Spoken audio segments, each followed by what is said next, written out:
Walid Ad-Da'i Allah Mujahid fi sabilillah Al-Habib Ali bin Abdul Aziz bin Jindan, kepada beliau bi kulli tahiyah falyatafaddal alaihi masyura. Allahumma shalli ala Muhammad. Ya habibi ya habibi ya habibi ya ibad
Assalamualaikum warahmatullahi wabarakatuh.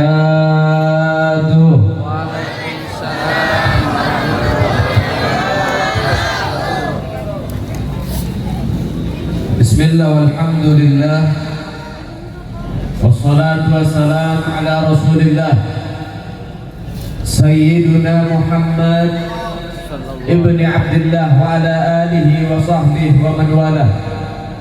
Rabbi israh li sadri wa yassir li amri wahlul 'uqdatam min lisani yafqahu qawli. Amma ba'd.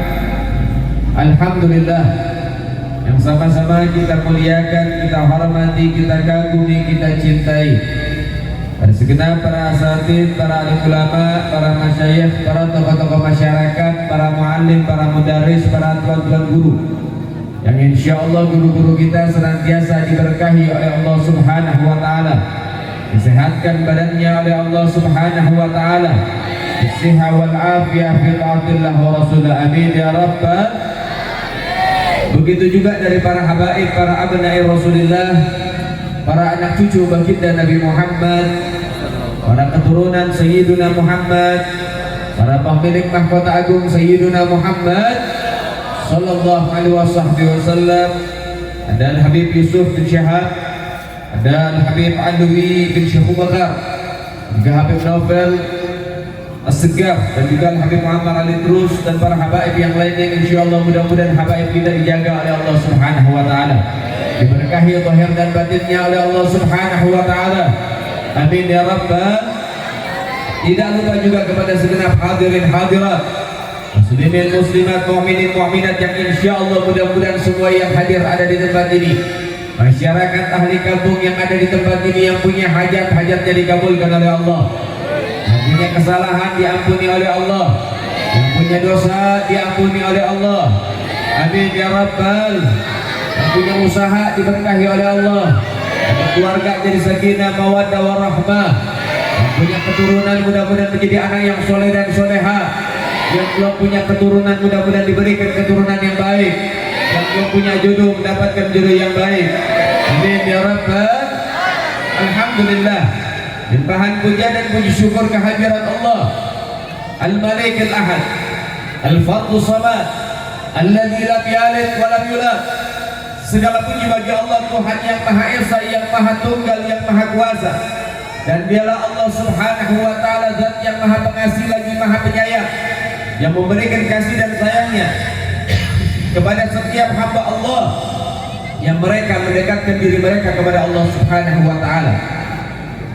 Salawat teriring salam terus kita berikan dan curahkan kepada hadratul Rasul, imamuna wa qudwatuna wa sayyiduna Muhammad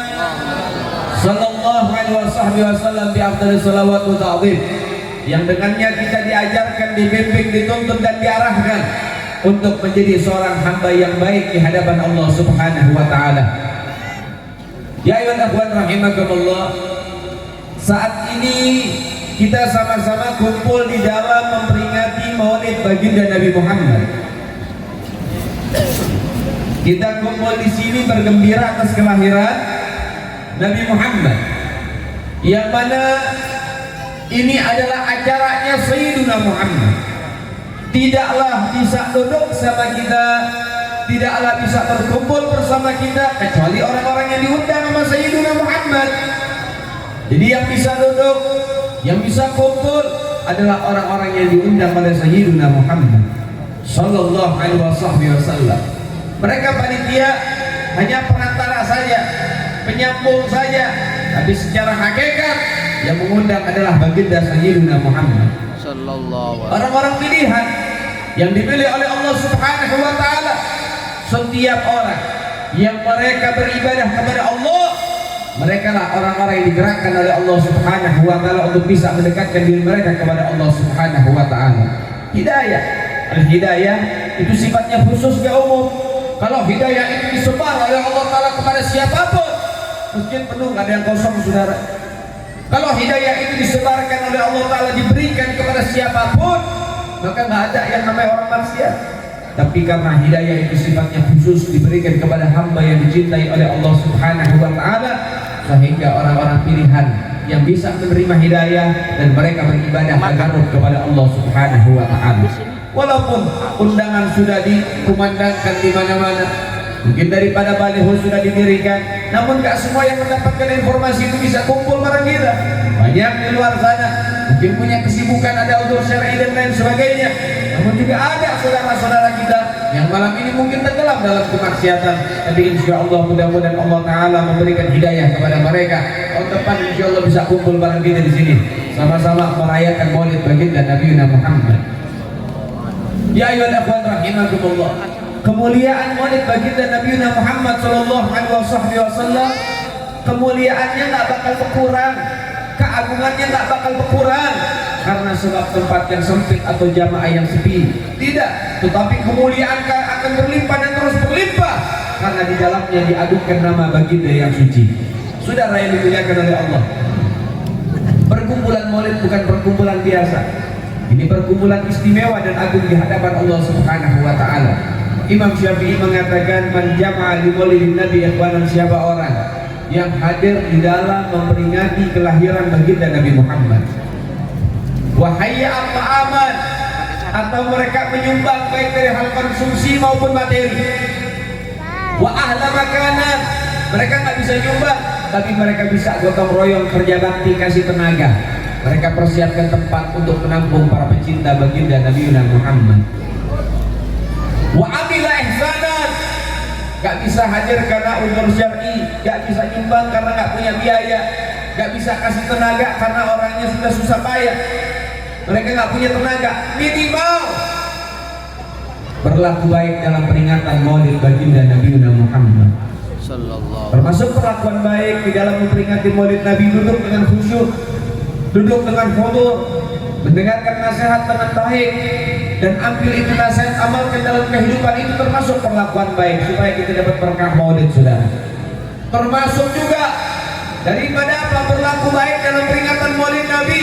Jangan usir kalau ada orang yang bikin Maulid, jangan ganggu kalau ada orang yang bikin Maulid, sehingga itu termasuk perlakuan baik di dalam memperingati Maulid baginda Nabi Muhammad sallallahu alaihi wasallam. Wa kana sababun liqira'ati, dan ada mereka penyebab adanya Maulid, penyebab adanya pembacaan sholawat dan Maulid, karena sebab mereka pelopor, anak-anak muda, para panitia yang bekerja keras, tua, muda, laki, perempuan, jadi satu, gotong royong, bahu membahu untuk akhirnya bisa tercipta, terselenggara daripada acara Maulid baginda Nabi Muhammad.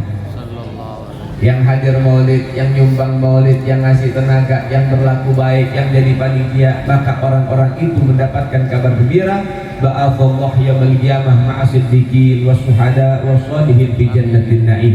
Besok kita semua bakal dikumpulin sama Allah. Dikumpulkan bersama siapa? Para syuhada, orang-orang yang wafat di jalan Allah, yang sudah dijamin surga sama Allah. Was-shalihin, orang-orang saleh. Was-siddiqin, orang-orang yang beruntung, orang-orang yang jujur di dalam kecintaannya kepada Allah, baktinya kepada Allah, beruntung mereka. Di mana? Di jannatin na'im, di dalam surga yang penuh kenikmatan dari Allah Subhanahu wa taala. Masya Allah. Duduk kita dalam peringatan Maulid, kita punya potensi masuk ke dalam surga. Ini hal yang agung, yang luar biasa. Maka mudah-mudahan kita kumpul dalam peringatan Maulid, kita pulang bawa berkah yang banyak. Amin ya Rabbal. Habib Ali Habsyi juga memberikan daripada untayan mutiara. Apa kata beliau? Daripada beliau mengatakan masih ka majma'al maulid bijallil qurub. Gak ada perkumpulan yang lebih agung, yang lebih hebat dibanding dengan perkumpulan Maulid Nabi. Perkumpulan Maulid Nabi adalah sebaik-baik perkumpulan yang ada di muka bumi. Semua yang kumpul di dalamnya, yang punya hajat-hajatnya bakal dikabulkan oleh Allah. Amin. Lawaqat tamatin yal asi idza batatu. Hei para pelaku maksiat, kita manusia yang banyak dosa. Hei orang-orang yang punya dosa, yang sadar diri, yang merasa memiliki dosa, ini waktu yang tepat untuk tobat kepada Allah. Berkat Nabi Muhammad, kita punya dosa bakal diampuni sama Allah. Tobat kita bakal diterima. Bukankah diceritakan Nabi Allah Adam membawa satu kesalahan, makan buah khuldi, dikeluarin dari surga, diturunkan ke muka bumi. Sampai di muka bumi beliau sujud. Ada yang mengatakan 40 tahun, ada yang mengatakan 100 tahun, bahkan ada yang mengatakan 350 tahun. Beliau sujud kepada Allah, bertobat kepada Allah, menyesali kesalahan-kesalahannya dengan gelinangan air mata. Tapi tidak kunjung Allah Ta'ala maafkan.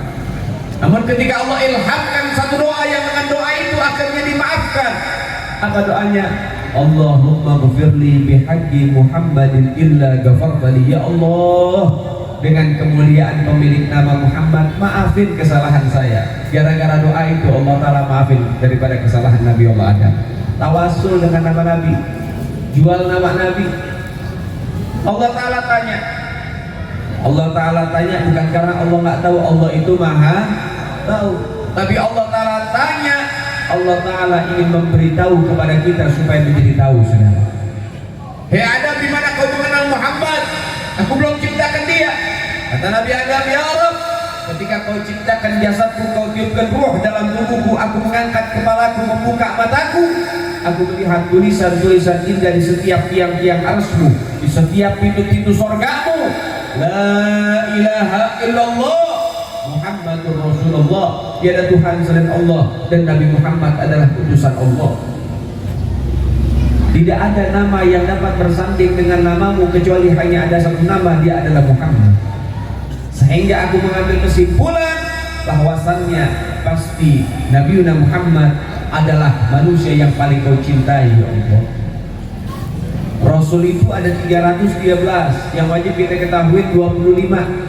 Tapi kita nggak pernah dengar tuh la ilaha illallah wa Nuh Rasulullah, la ilaha illallah wa Musa Rasulullah, kita nggak pernah dengar. Padahal beliau adalah Rasul, tapi kita nggak pernah dapat itu kalimat, saudara. Yang ada hanya la ilaha illallah Muhammadur Rasulullah. Sallu ala Muhammad, sallu ala Muhammad, Allahumma salli wa sallim wa barik alaihi wa ala alihi wa sahbihi. Keagungan baginda Nabi Muhammad. Nabi Muhammad punya kita, bukan punya Nabi Adam. Nabi Adam tawasul dengan nama Nabi, dikabul sama Allah Ta'ala. Lebih-lebih kita mudah-mudahan berkat Nabi Muhammad yang punya dosa, semua dosanya diampuni sama Allah. Dosa orang tua kita, dosa keluarga kita, anak istri kita, suami kita, semuanya mudah-mudahan diampuni sama Allah Ta'ala. Amin ya Rabbal. Beliau mengatakan, daripada Habib Ali Habsyi melanjutkan daripada qasidahnya, syairnya, lal jama' la syaqut bihi jami'ud dzunub. Perkumpulan Maulid Nabi, perkumpulan yang tak diragukan lagi, semua yang kumpul di dalamnya dosanya akan diampuni oleh Allah Subhanahu wa taala. Alhamdulillah. Masya Allah. Dan saudara yang dimuliakan oleh Allah Subhanahu wa taala, ini perkumpulan luar biasa menyambut akan kelahiran baginda Nabi Muhammad, mengagungkan Sayyiduna Muhammad wasallam ini adalah bentuk cinta kita sama Rasulullah, bentuk rindu kita sama Rasulullah, bentuk mahabbah kita sama Rasulullah, sehingga dikatakan fazal kalbu bihubbi ashabil kahfi fa kaifa nahna bihubbi nabi wa ala nabi. Seekor anjing saja menjadi beruntung karena setia dan cintanya kepada ashabul kahfi, 7 orang yang beriman kepada Allah. Lalu bagaimana kita tidak beruntung kalau kita cinta kepada Rasulullah dan keluarga baginda Nabi Muhammad sallallahu alaihi wasallam. Ashabul kahfi orang beriman, bukan nabi, bukan rasul. Seekor anjing setia dan cinta sama dia, beruntung dimasukin ke dalam surga. Namanya kitmir anjing ini, dimasukin ke dalam surga sama Allah Ta'ala. Lalu bagaimana kita cinta sama Sayyidul Anbiya wal Mursalin wassalihin, rajanya orang soleh, rajanya para nabi dan para rasul. Insya Allah mudah-mudahan kita bakal dikumpulin sama Nabi Muhammad. Amin ya Allah. Nah saudara yang dimuliakan oleh Allah, sebagian juga ada yang mengatakan bahwasannya alal ihtifal maulid la yahtaj dalil sahih bal yahtaj dalil sahih. Di dalam memperingati maulid Nabi Muhammad sallallahu alaihi wasallam gak butuh dalil Quran sama dalil hadis, cukup dalil mahabbah, cukup hati yang bersih, sehingga mewajibkan kita, memberikan semangat kepada kita untuk senantiasa bangga dan bahagia atas kelahiran Sayyidina Muhammad sallallahu. Gak butuh kita dalam Quran sama dalil hadis buat memperingati maulid Nabi, buat gembira atas kelahiran Nabi, gak butuh saudara. Tapi bukan berarti maulid gak ada dalilnya, bukan berarti maulid tidak ada dasarnya, gak ada landasannya, tidak. Ulama kita, orang tua kita ngajarin kepada kita mau maulid, Isra Mi'raj, tahlil dan lain sebagainya, tidaklah yang diajarkan oleh orang tua kita, melainkan mereka semua telah memikirkan, telah mengetahui, telah tahu akan dasar-dasar dalil yang kuat sudah. Qurannya ada, qul bi fadlillahi wa bi rahmatihi fa bidzalika falyafrahu, katakanlah dengan karunia dan juga dengan rahmat Allah maka dengan semua itu bergembiralah. Mereka para ahli tafsir, para mufassir mengatakan Allah wa huwa dinul Islam wal ilm, karunia dari Allah Ta'ala yang wajib kita syukuri, wajib kita gembira, yaitu dengan ilmu agama dan juga daripada agama Islam. Dengan agama kita wajib bangga, dengan ilmu agama juga kita wajib bangga, wajib kita bergembira, bersukacita, bersemangat buat mendapatkan kesempurnaannya. Kemudian wabi rahmatihi, rahmat yang dimaksud dalam ayat ini diartikan oleh para mufassir dengan mengambil ayat yang lain, wa ma arsalnaka illa rahmatan lil alamin, tidaklah aku utus engkau wahai Muhammad melainkan engkau menjadi lambang rahmat yang terbesar dari Allah Subhanahu wa taala. Sehingga adanya Nabi melalui proses dilahirkan oleh ibundanya yang suci, sehingga kelahiran Nabi Muhammad adalah lambang kelahiran rahmat dari Allah.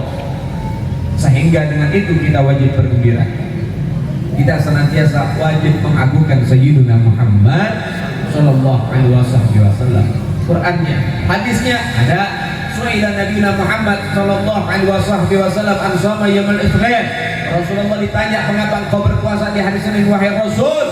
Maka Nabi mengatakan, fihi wulitu wa fihi unzila alayya, di hari Senin aku dilahirkan dan di hari Senin juga aku mendapatkan wahyu yang Allah turunkan pertama kali. Sehingga dengan hal itu aku akhirnya berpuasa. Nabi berpuasa daripada bergembira, bersyukur atas hari kelahiran baginda Nabi Muhammad. Nabi menjalankan hal demikian, kenapa kita nggak boleh menjalankan hal yang sama? Dan bukankah ibadah itu banyak bentuknya, nggak cuma puasa, kumpul sama-sama cari ilmu itu ibadah pemaksiat. Ibadah pemaksiat. Kita kumpul sama-sama silaturahmi, ibadah pemaksiat. Ibadah pemaksiat. Diajak pikir, diajak sholawat, ibadah pemaksiat. Ibadah semuanya. Lalu mengapa kita ada yang mengatakan bid'ah dan haram? Inna lillahi wa inna ilaihi. Maka oleh sebab itu nggak usah pusing, nggak usah khawatir. Tidaklah kita diajarkan oleh para leluhur kita, para orang tua kita, para guru-guru kita, melainkan pasti ada dalil-dalilnya, saudara. Nah, saudara yang dimuliakan oleh Allah, kumpul sama-sama kita di sini bentuk mengagungkan Sayyidina Muhammad. Kita ngagungin Nabi, apa Nabi butuh pengagungan dari kita? Enggak, Nabi gak butuh, cukup pengagungan dari Allah, itu yang paling agung, saudara. Nabi gak butuh, tetapi kita yang butuh mengagungkan Sayyidina Muhammad. Apa Nabi butuh salawat kita? Enggak. salawat Allah lebih berharga untuk Nabi Muhammad Sallallahu Alaihi Wasallam dibanding salawat kita. Tapi kita yang butuh bersalawat kepada baginda Nabi Muhammad untuk mendapatkan syafaat, saudara. Nah, maka kalau sebab itu apa yang kita lakukan kembali kepada kita, sehingga dengan hal itu mudah-mudahan ini menjadi daripada kebaikan dan keberkahan buat kita dan keluarga besar kita, saudara. Nah, saudara yang dimuliakan oleh Allah Subhanahu Wa Taala, lihat bagaimana Allah agungkan Sayyidina Muhammad. Ketika Rasulullah belum lahir saja, Allah Ta'ala sudah mengagungkan detik-detik kelahiran Nabi. Allah Ta'ala hancurkan pasukan Abraham. Kenapa? Bukan karena semata-mata Allah ingin jaga Ka'bah, bita'ziman li wiladatin Nabi, semata-mata untuk mengagungkan detik-detik kelahiran baginda Nabi Muhammad. Dan juga Allah Ta'ala padamkan api sesembahan orang Majusi yang ribuan tahun tak pernah padam, dipadamkan oleh Allah Subhanahu Wa Ta'ala untuk menyambut kelahiran Sayyidina Muhammad. Masya Allah, penyambutan Nabi sudah luar biasa, penyambutan Allah Ta'ala luar biasa. Begitu Allah Ta'ala agungkan Sayyidina Muhammad Sallallahu Alaihi Wasallam. Bentuk pengagungan Allah kepada Rasul bukan hanya dengan itu saja, bahkan Allah agungkan Nabi Muhammad Sallallahu Alaihi Wasallam sampai di dalam panggilannya, saudara. Allah Ta'ala kalau panggil para nabi, para rasul dalam Al-Quran langsung nama yang disebut, kecuali Rasul, kecuali Nabi Muhammad, enggak namanya yang disebut sama Allah, pangkatnya yang disebut sama Allah Ta'ala. Kalaupun namanya disebut pasti disertakan dengan pangkatnya. Berbeda dengan Allah memanggil para nabi-nabi yang lain. Coba lihat, Allah mengatakan dalam firman-Nya, ya Adam uskun anta wa zawjukal jannah, ya Yahya khudhil kitaba bil quwwah, ya Musa la takhaf, ya Zakaria inna nubasyyiruka bi ghulamin ismuhu Yahya. Lihat bagaimana Allah Ta'ala panggil semua para nabi-nabi di dalam Al-Quran dengan nama-nama mereka. Adam, Musa, Yahya, Zakaria, semua dipanggil oleh Allah Ta'ala dengan nama-nama mereka, kecuali Sayyidina Muhammad Sallallahu Alaihi Wasallam. Ya ayyuhan nabi inna arsalnaka syahidan wa basyira wa nadhira. Ya, Allah panggil apa? Ya ayyuhan nabi, pangkatnya, saudara. Kalaupun Allah panggil namanya Muhammadur Rasulullah, selalu disertai dengan pangkat baginda Nabi Muhammad. Shallu ala Muhammad. Agung kita punya Nabi, saudara. Agung kita punya Rasul. Sehingga, saudara, yang kita lakukan saat ini, yang kita laksanakan saat ini, yang sedang kita kerjakan saat ini mengagungkan Sayyidina Muhammad Sallallahu Alaihi Wasallam juga ini untuk membuat kita mendapatkan pelajaran. Pelajarannya apa? Supaya kita bisa contoh Nabi, bagaimana akhlak Nabi, bagaimana sifat Nabi di tempat ini disampaikan, sehingga kalau kita sungguh-sungguh cinta kepada baginda Nabi Muhammad, contoh Nabi Muhammad, kif akhlaku, kif sifatu, bagaimana akhlaknya, bagaimana sifatnya, contoh baginda Nabi Muhammad. Jadi kalau orang bicara cinta, cuman ngomong cinta doang di lisan, orang gila bisa. Jangan nunggu yang waras, yang gila mampu, sudah. Jangan lagi Islam, orang kafir mampu ngomong saya cinta sama Rasul. Tetapi yang sungguh-sungguh cinta kepada Nabi, mereka bisa buktikan kecintaannya kepada Rasul dengan mengikuti baginda Nabi Muhammad. Tapi orang-orang yang munafik, orang-orang yang cuma bisa ngomong cinta doang, mereka gak akan bisa membuktikan cintanya, gak bakal bisa membuktikan daripada kerinduannya. Kenapa? Karena mereka tidak ada bukti di dalam mengikuti daripada akhlak baginda Nabi Muhammad. Sehingga para ulama mengatakan hakikatul mahabbah al-ittiba, hakikat cinta itu ngikutin. Coba lihat orang zaman sekarang kalau ngefans sama artis, ngefans sama pemain bola, semuanya diikutin. Fotonya punya, pakaiannya punya, sepatu bolanya punya. Belum lagi perempuan-perempuan sekarang yang disukain, yang diidolain artis Korea. Wallpaper HP artis Korea, poster di kamar artis Korea. Ngapain Kim Jong Un dicintai? Innalillahi wa inna ilaihi. Gak mau manfaat, udah kafir, udah gitu apa? Gak bisa nolong kita, gak bakal bisa nolong kita. Dia aja gak bisa nolong dirinya sendiri, ngapain untuk diidolain? artis-artis Korea macam begitu. Maka oleh sebab itu jangan kasih ruang di dalam hati kita buat orang-orang yang durhaka kepada Allah Subhanahu wa taala. Penuhin hati kita dengan cinta kepada orang-orang yang cinta kepada Allah. Nah, saudara yang dimuliakan oleh Allah Subhanahu wa taala, maka oleh sebab itu ikutin Nabi Muhammad. Ikutin Rasulullah, hidupin syariat yang sudah diajarin Nabi supaya kita dijaga sama Allah. Allah juga mengatakan qul in kuntum tuhibbunallah fattabi'uni yuhibbukumullah wa yaghfir lakum dzunubakum wallahu ghafurur rahim. Allah mengatakan, katakan wahai Nabi, sampaikan kepada umatmu, bila umatmu cinta kepada Allah, maka buktikan cintanya dengan mengikuti Rasulullah.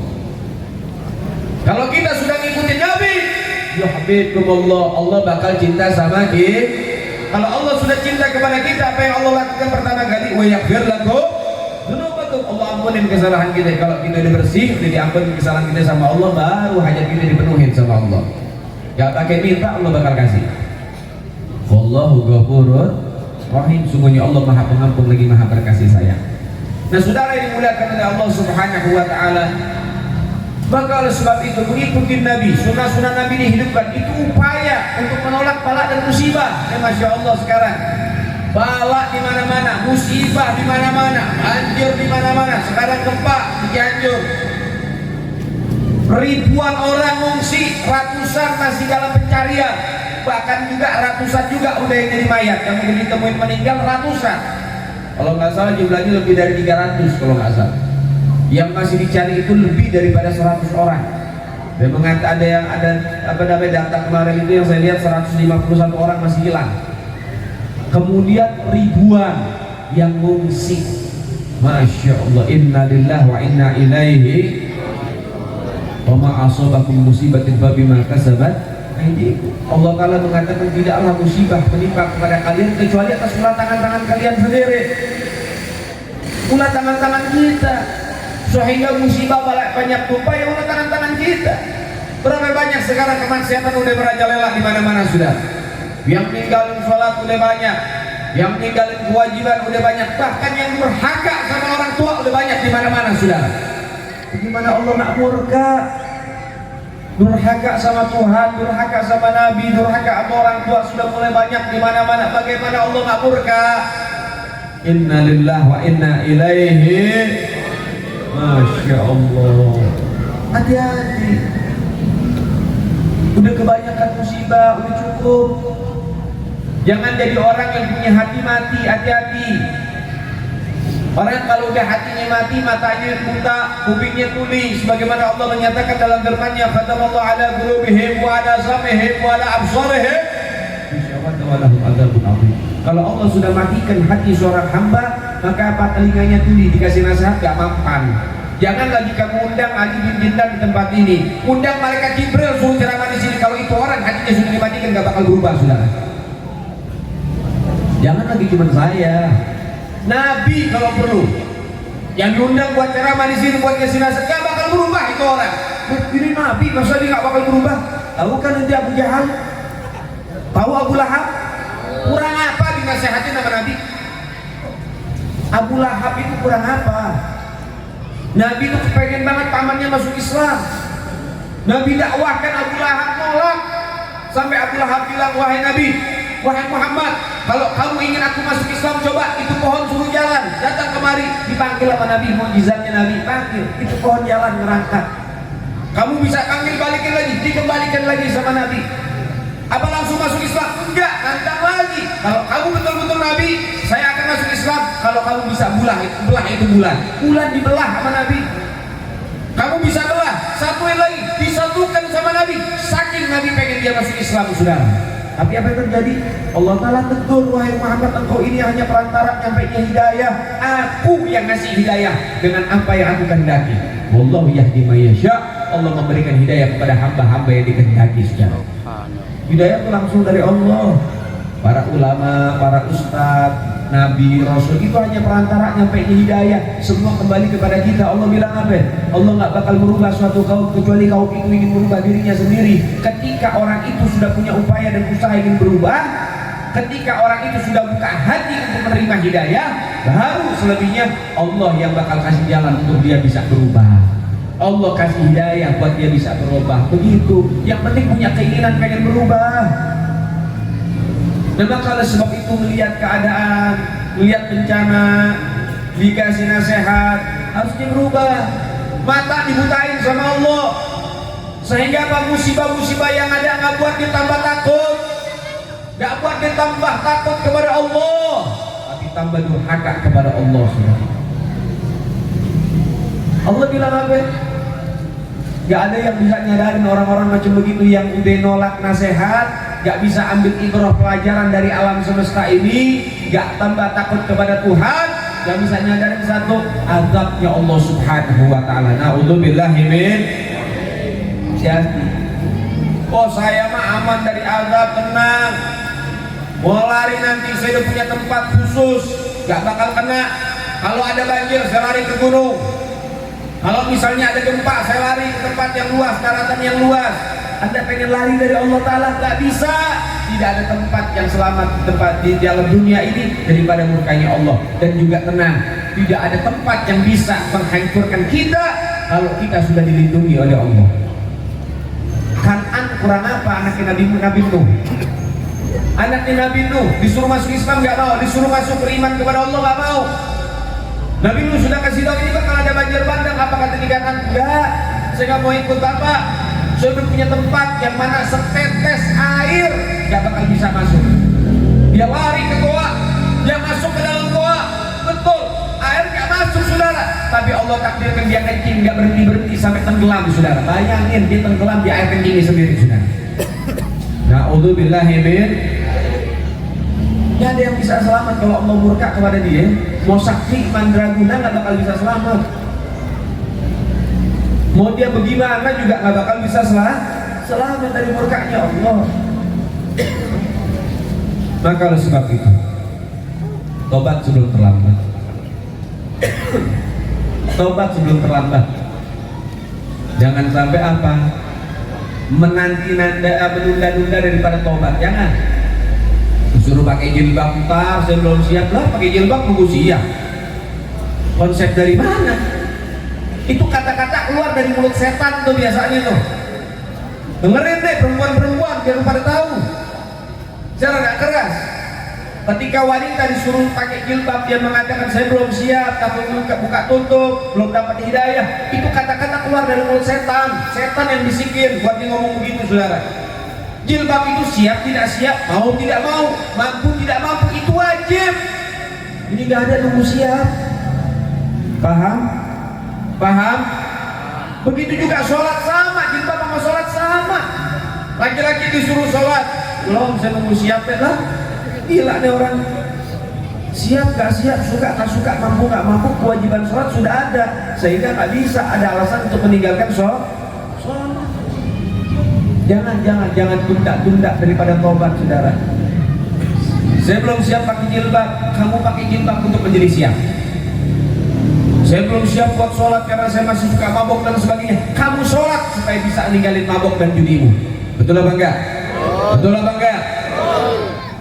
Oh dia gak usah ngurusin yang maksiat. Nafsi-nafsi ya maksiat saya kok. Iya yang maksiat ada. Kalau udah balak turun balak tumpah, yang namanya siksa Allah Ta'ala tumpah, yang kena bukan lu doang, semua kena. Gak ada banjir cuma satu rumah doang, gak ada banjir ya satu kampung, betul? Dan maka oleh sebab itu sebelum bala itu tumpah, yuk sama-sama kita tobat, minta perlindungan sama Allah. Al-bala ya yang namanya bala itu sifatnya umum, yang baik, yang jahat. Kalau udah bala itu tumpah semuanya kena saudara. Coba anda lihat di Cianjur, apa anda kira di Cianjur yang rumahnya rusak kali maksiat doang?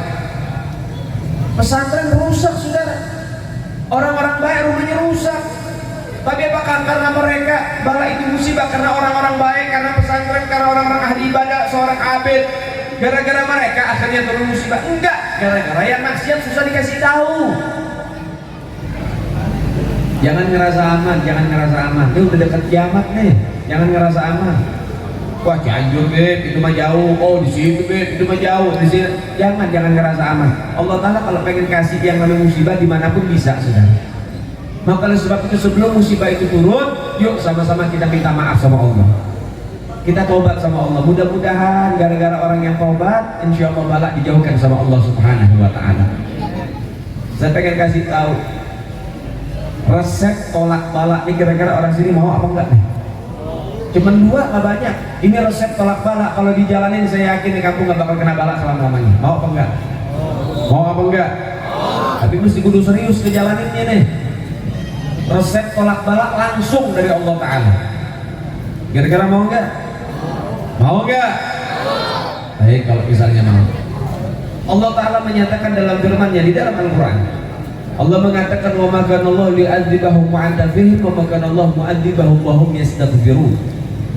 Allah bilang, bagaimana mungkin aku Allah tega menurunkan bala musibah kepada satu kelompok, kepada satu kaum, wa anta fihim, sementara engkau wahai Muhammad di tengah-tengah mereka. Allah nggak turunin tuh bala musibah ketika ada Rasulullah di tengah-tengah kita. Lalu bagaimana sekarang Nabi nggak ada? Nabi udah meninggal. Lalu bagaimana caranya mendapatkan yang pertama ini? Mereka para ulama mengatakan wa anta fihim ay syariat Muhammadiyah hayyun ma'ahum. Artinya Nabi Muhammad ada di tengah-tengah kita.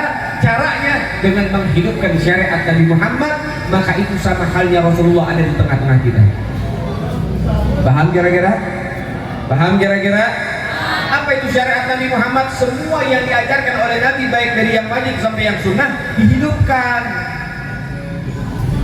Taklimnya dijalani, jangan waktu maulid doang rame, waktu taklim sepi. Sholat jamaahnya dijalankan. Sehingga dengan hal itu ketika syariat Nabi dihidupkan, insya Allah balak musibah bakal dijauhkan sama Allah Ta'ala.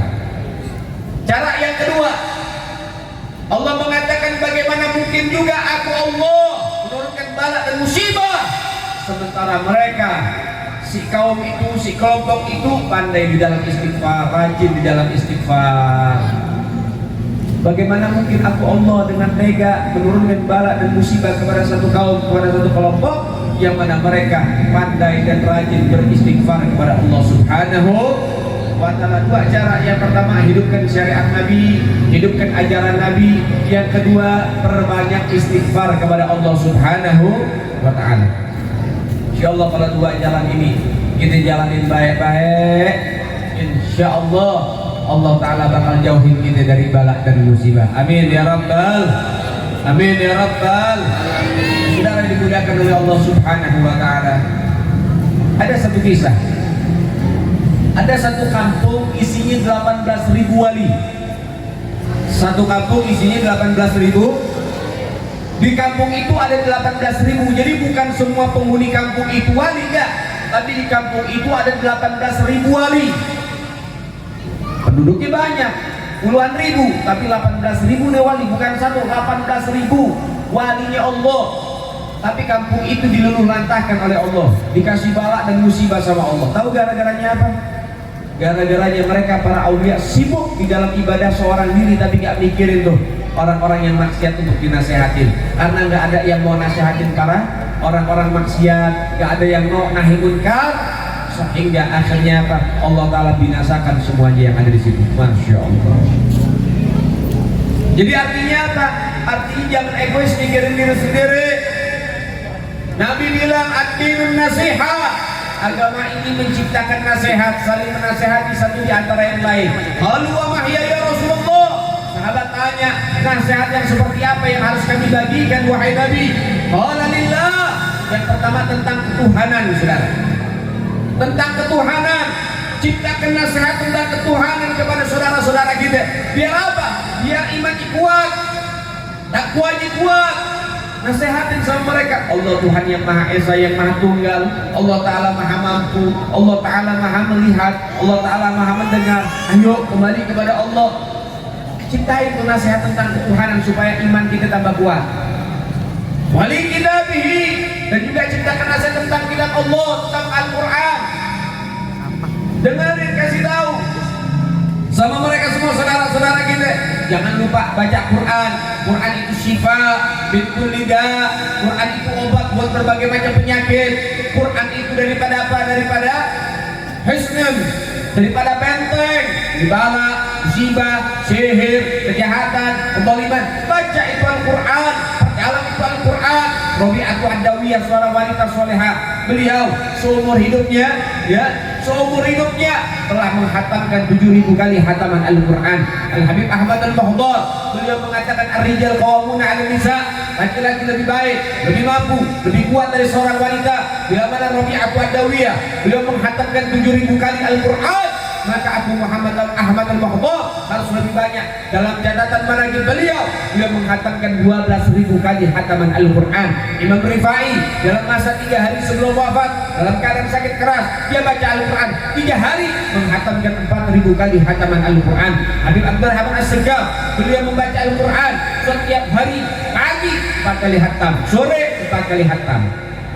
Di luar bulan Ramadan, masuk bulan Ramadan, setiap 1 rakaat 1 kali hatam, baik sholat fardu maupun sholat sunnah. Anda tinggal hitung saja berapa sholat fardu bila dijumlah dari subuh sampai isya, berapa sholat sunnah bila dijumlah dari kubliyah, ba'diyah, kemudian duha, daripada witirnya, belum daripada hajatnya, belum tasbihnya, belum tarawehnya, jumlah saja berarti sehari semalam dia puluhan kali hatamkan Quran, kali 30 hari sudah.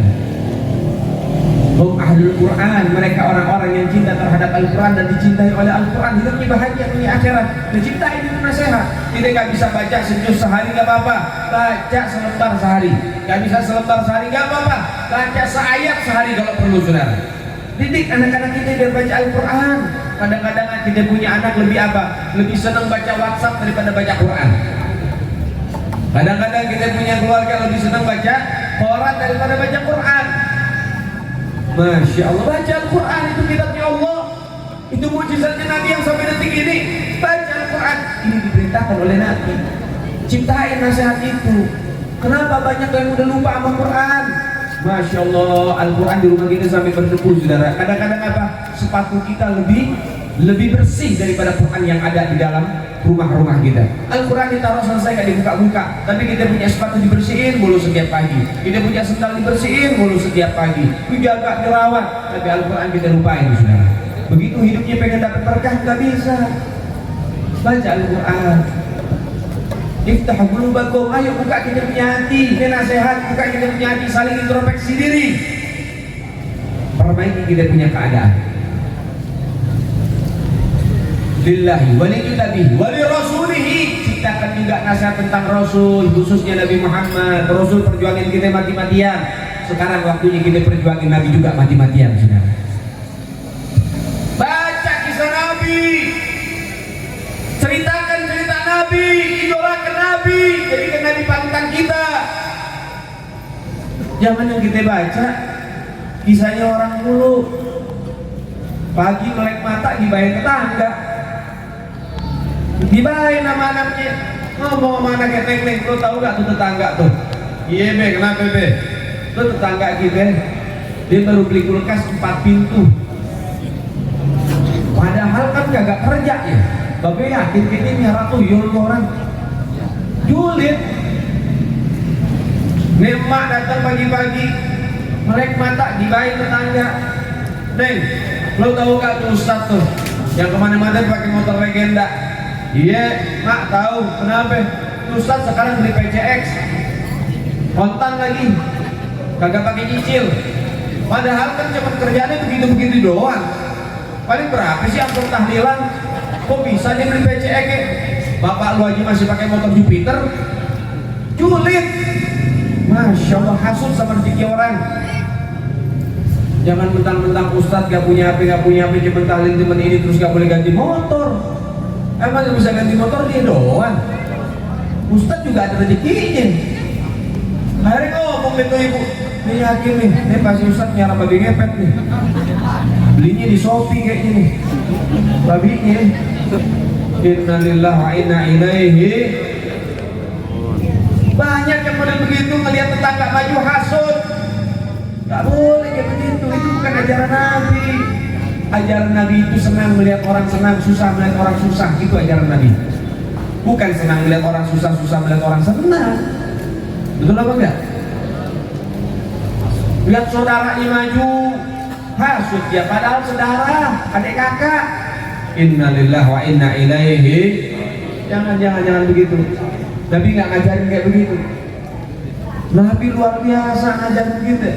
Ceritain Nabi, jangan ceritain orang. Jangan. Artis yang diceritain lah bagaimana anak kita pengen soleh-soleha, yang diceritain artisnya ahli maksiat. Ceritain ulama, ceritain orang soleh, ceritain Nabi, itu yang harus diceritakan. Kemudian apa yang kelima? Tadi lillahi, wali kitabihi, wali rasulihi, wali a'immatil muslimina wa ammatihim. Yang keempat dan yang kelima jadi satu. Ciptakan juga apa nasihat tentang ulama, wali a'immatil muslimin, pemimpin-pemimpin orang Islam, imam-imamnya orang Islam. Sampaikan kepada kita, karena cerita mereka akan menginspirasi kita sudah. Yang cinta sama para ulama kita ini udah Masya Allah, memberikan jiwa raganya buat nuntun kita, buat ngebimbing kita mati-matian saudara. Yang tak tahu sholat diajar sampai tahu sholat, yang nggak bisa ngaji Quran diajar sampai bisa ngaji Quran. Ustazah tuh kerjaannya. Kadang-kadang apa dia lupa buat mikirin keluarganya, yang dipikirin umat saudara. Masya Allah, sakit-sakit dibela-belain di jalan di ngajar. Ustazah Masya Allah jasanya gede, jangan disepelein. Anak nggak bisa matematika, kamu lesin, kamu berani bayar mahal. Anak nggak ngerti pelajaran sekolah, kamu cari guru yang bisa ngajarin anak kamu bayar mahal sebulan. Bulan 2 juta, sebulan 3 juta kamu bayar, yang penting anak kamu pinter dalam ilmu formal. Tapi ustazah yang ngajarin ngaji Quran bulanan 15.000, naik 5.000 sejagat raya, yang rame sekampung rame. Wah, ini ustaz udah mulai nggak ikhlas nih. Bulan kemarin 15.000, sekarang naik 20.000, naik goceng, dibilang nggak ikhlas. Lu kira beli beras pakai daun?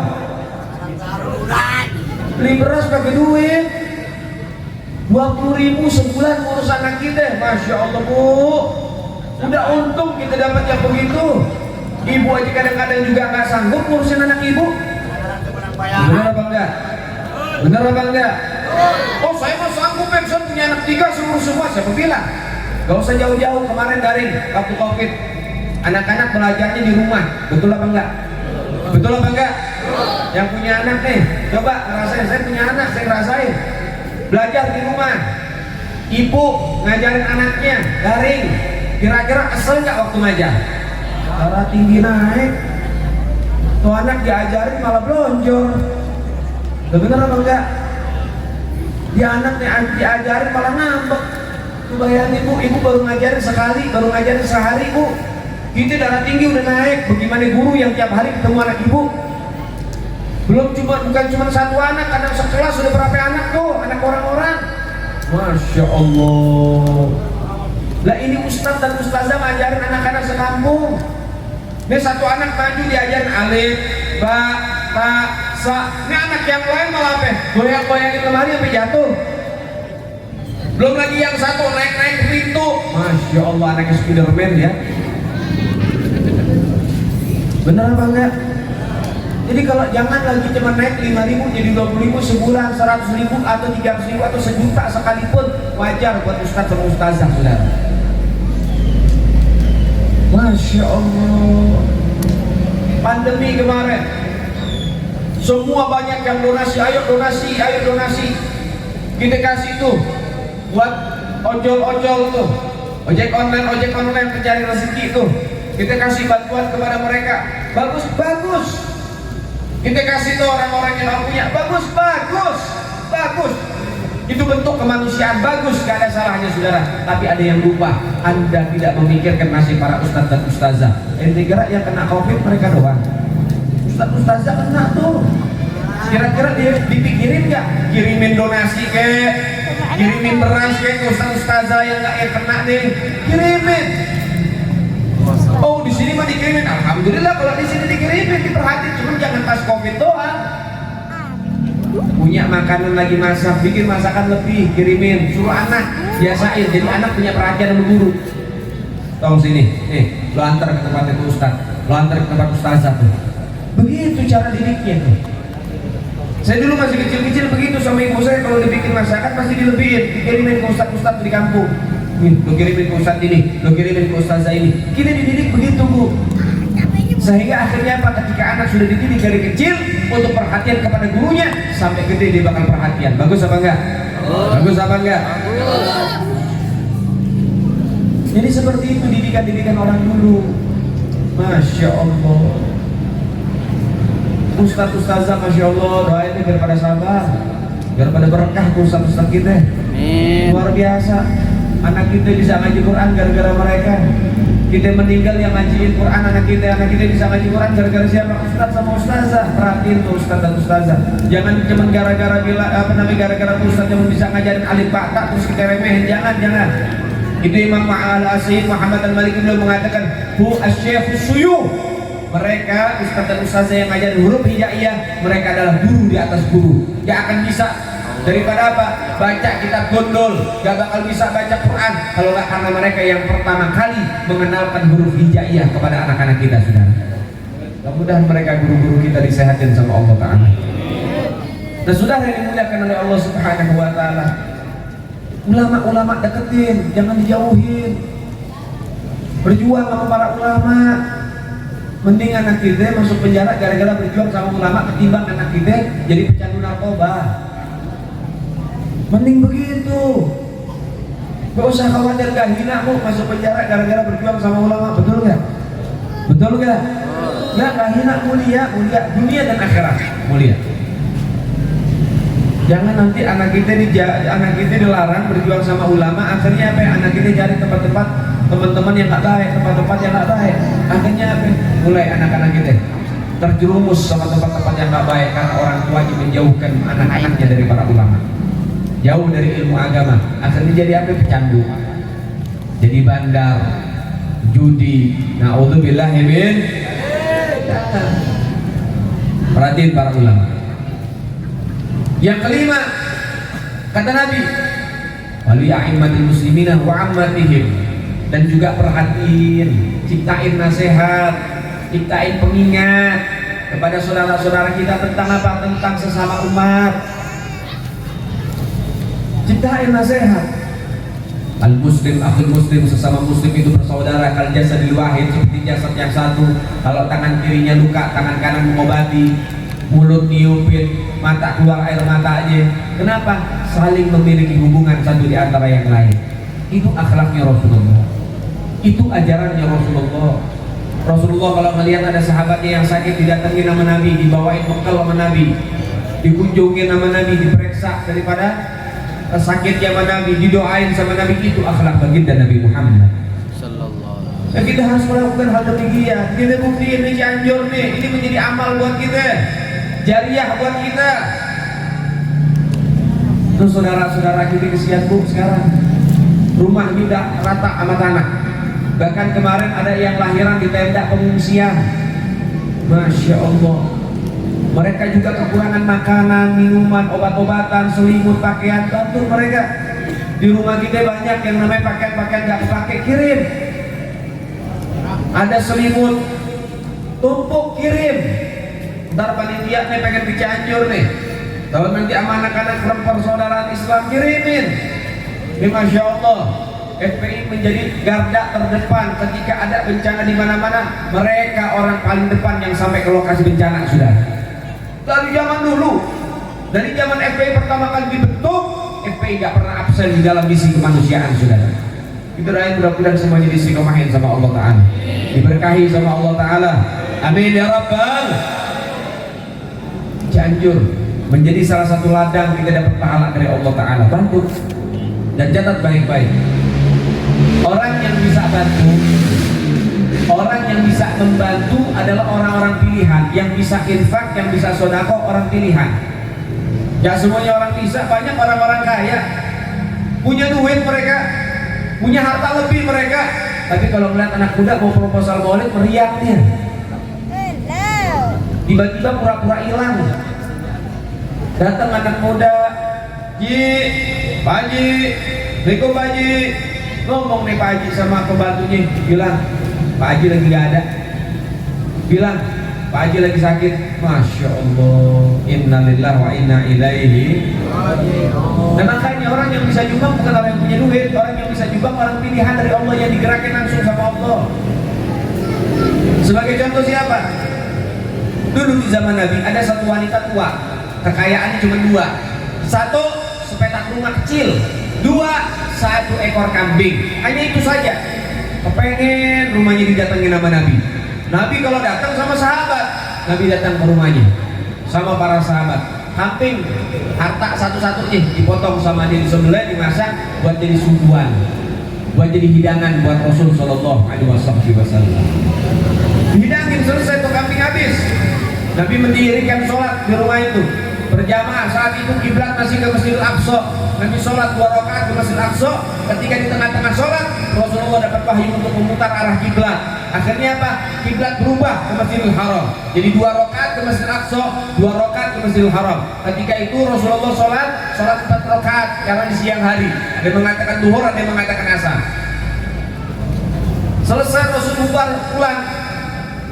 Setelah Rasulullah pulang, ada beberapa sahabat datang lagi ke rumah nenek tua itu. Tanya, "Nek, pengen dijual gak rumahnya?"